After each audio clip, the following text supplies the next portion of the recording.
Rachel from BodySmith Fitness, and today I'm going to talk to you about calorie counting and why it's kind of the wrong way to try and lose weight.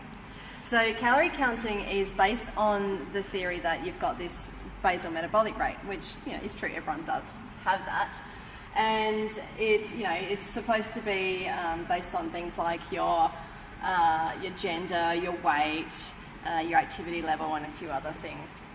But so you kind of come up with this basal metabolic rate, which is along here, and then the theory is that, well, if you use more energy than what your basal metabolic rate is, if you eat more food and eat more energy than what is used up by your basal metabolic rate, then everything that's under this line here is used as fat storage for energy later on. And then if you decide, right, it's time to go on a diet and you cut your calories, then you come under your basal metabolic rate and you start using extra energy, and that is using your fat, your stored fat for energy. Now, there's a bit of a problem with this, and that's because your basal metabolic rate is not static, it changes. And it can change quite a lot over a short amount of time. So things that affect that are things like your hormones, your physical activity, the thermogenicity of the food that you're eating. Now that's like if you eat like a steak, it makes you hotter because it takes more energy to burn through a steak than what it does to digest something that's a little bit easier. It's dependent on your gender, your weight, your muscle mass, your electrolyte levels, the ambient temperature, your body toxicity, your food toxicity, and nutrient availability, and probably a few other things as well, but that was just a quick list. So the reality is, this is not what your BMR looks like. It's probably a bit more like this. Okay.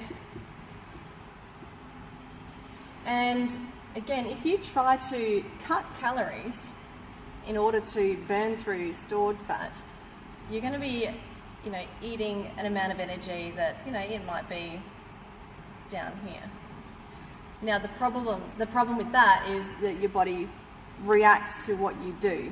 So what's actually going to happen is you're going to affect your basal metabolic rate. So you might be eating, normally you might eat this many calories, and then you go, right, time to go on a diet, you cut down to like 1,200 calories, and you're feeding your body this much. Your basal metabolic rate is going to go be somewhere around here, and then short delay, and then it goes, well, I'm going to meet the energy levels of what I'm consuming. Because your body's responsible for a lot of stuff during its normal daily activities. It does things like digest your food, it feeds your brain, it feeds your muscles, it regulates your hormones, it grows new skin cells and gut cells because they're renewing all the time, it grows hair and nails, regulates your body temperature, it heals injuries and micro traumas. That's stuff like, when you go training and you try to grow your muscles, you create micro traumas, so your body heals that, and it renews your bone tissue. It does a whole lot more stuff as well. That was just, again, a quick list off the top of my head. So what happens when you decrease your basal metabolic rate is all of these things start functioning at less than their full capacity. So you start feeling a little bit wonky, you haven't got as much physical energy. You might be hungry because your body's telling you it's time to eat. You can't think straight. If you do it long enough, your nails might get weak and your hair might get a bit thin, and you'll find that as a result of your training, you won't be recovering as easily. So what is the solution? Well, you want to keep your basal metabolic rate high, and you want to keep your food intake or your calorie intake high enough to meet those needs. But there are ways that we can influence your basal metabolic rate without cutting food intake. So you can increase your muscle mass by doing some training. You can keep your electrolyte levels up. Now, a lot of people think it's time to, they go on a health kick and they go, all right, I'm going to drink so much water I'm going to drink like 4 litres a day and it's going to help me lose all this weight, right? There's a problem with that, right? Batteries have electrolyte in them, and the reason they have that electrolyte there is so that they can get energy from one part of the battery to another part of the battery and like create energy from the movement of the ions in the fluid there. If you are washing your body out of electrolytes, you're not going to be able to generate energy, so you're going to feel tired and lethargic and cold, right? Because you're slowing down your basal metabolic rate.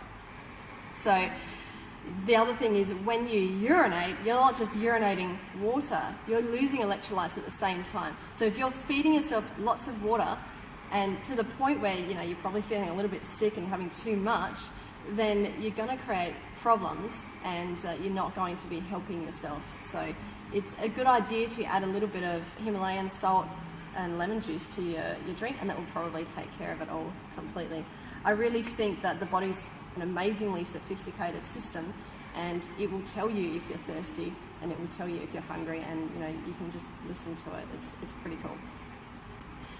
You can adjust your food toxicity as well. So there's a lot of toxins in our food these days, in our processed foods. So you've got things like preservatives, artificial flavors, artificial colors, flavor enhancers. There's a lot of junk in our food, and essentially to your body, that's a toxin. So what that does is it stops your cells from accessing your stored energy properly, because they just get lethargic. They're busy detoxing when they should be busy burning through energy and being healthy, vibrant cells, doing what cells like to do. So we need to address the food toxicity and try to eat food the way that it was designed to be eaten, which is essentially as naturally as what you can get it. You can still cook it, but try to avoid adding extra junk to it. You also need nutrient availability to be able to access stored energy in your body. So if you don't eat foods that are high in nutrients, it's time to start. And if you add a supplement to your diet, that can help, although supplements are probably a little bit overrated, but there are some which can really help. So often things like selenium and magnesium are low in our bodies, and they are really good for helping your cells to function normally.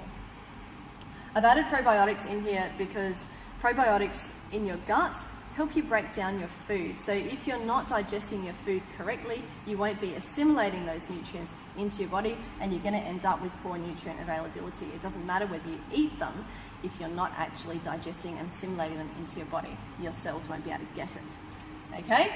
So when we increase your muscle mass, keep your electrolyte levels healthy, address the food toxicity, and address the nutrient availability, these things as well will influence your body toxicity. Then your cells will be able to access the stored energy properly.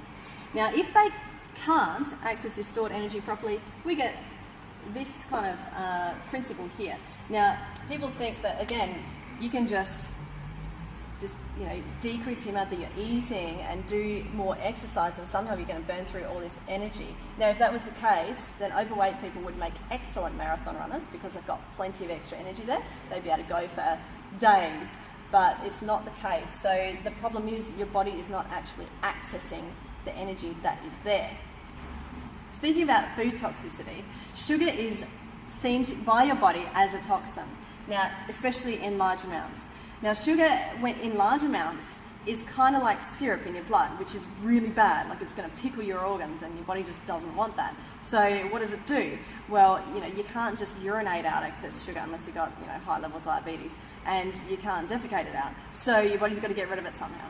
So it'll push it into your brain, and it'll put some into your muscles and into your liver, store it away where it can. But when they become saturated, then it's going to use that sugar and try to turn it into fat. Now, it doesn't do that to store it away for later, like, thanks, give me all the sugar so I can keep it for later. Your body is doing that in order to protect you and save you from an early death in the short term.